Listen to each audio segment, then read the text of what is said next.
Yes, once again, thank you and welcome. This is Daniel Kimui from Kenya. I am grateful to come to you at this hour. First, I want to say good morning, good afternoon, good evening, wherever you are watching from.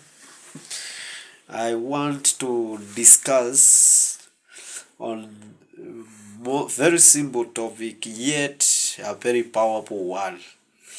And this is about living the life of gratitude. And I would allude this from the book of Psalms. If there's a book in the Bible that has remarkably noted the power of thanking God, is when it comes to the book of Psalms. In the book of Psalms, all through, despite the moments David is crying to God, he ends up giving thanks to God. Despite the moments he is crying to God for help, he ends up giving praise and thanks to God. The moments his life is in danger, but at conclusion he ends up thanking God. So why is it this way? We can conclude by looking the life of David, the victories of David. And the victory of David, we can connect uh, dots from the time he is the eldest boy, the time he is the chosen one out in the house of Jesse, the time he is going to face Goliath, the time he becomes the friend to Jonathan, who is the son of the king. We can relate the moments he is invited. Even at one point, he is given a wife from the king's house. And we can go on connecting our dots until David becomes the king after Saul. So, this teaches us that there is hidden power in gratitude, in giving thanks. First thing, gratitude, it creates positive mind.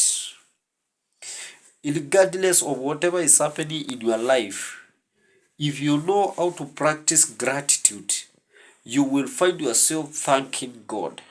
I don't know how many times I have found myself thanking God in the midst of crisis.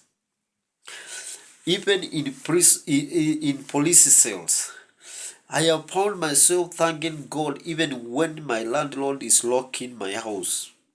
When I don't have food, even when I don't have rent, I have found myself thanking God even in moments of unemployment when I don't have any job. I have found myself thanking God even without food, without money, because I have disconnected myself whole. My need to be thankful, to live a life of gratitude is not conditioned, because if I condition it, I know the enemy will create conditions that are not favorable to me to thank God. But now, to break those conditions, I have to unconditionally live a life of thankfulness. The power of thankfulness, first, it creates positive mind. What positive mind does, it attracts good things. It starts attracting good things into your life. All this has its root at the power of gratitude. Living a life of saying thank you. Thank you for everything, Lord. Thank you for this. Thank you for waking up. Thank you for every day. Thank you for even the phone calls you are receiving. Thank you even for everything that is connected to your life. Because let me tell you, even some calls you get, they have to be manufactured in the world of thankfulness, in the world of gratitude. The connections you get in life, the people you get to meet in life, they have to be processed in behind the curtains, that is in gratitude. David is going to the house of the king. He is even becoming a friend to Jonathan. Today, most people don't have access to the sons of the great men. More so, if you are poor, you don't have that connection. But gratitude connects. It provides that connection. It lifts you from the poverty, from the dust, and it makes you share on the table of the mighty, on the table of the kings. So it is good to practice gratitude. The other thing, it creates positive image, which we call self-esteem. You feel confident because your mind is focused, it is not distracted. Remember, most of the things that distract our mind, they include depression, stress, worry, lack of faith, hopelessness. These are things which, when we practice gratitude, it kicks them away. It is like a room full of darkness. When you put on light, the darkness disappears. Gratitude is like that light in your life. When you learn to thank God for everything, when you learn to live a life of thankfulness, now you start bringing light into your life. You start kicking out poverty. You start kicking out debts. You start kicking out gloomy pace. You start kicking out regressions. You start kicking out darkness, all what we call evilness. You start kicking out depression and the rejection in your life. You start attracting good things. So practice this one intentionally. You have to intentionally decide within your mind, from today onward, I am going to be grateful for everything, even in lack. Remember, David is saying,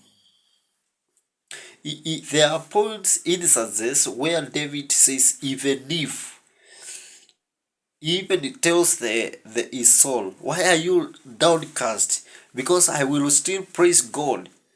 Why are you getting troubled? My heart, my mind, why are you getting troubled? Because I will still praise God.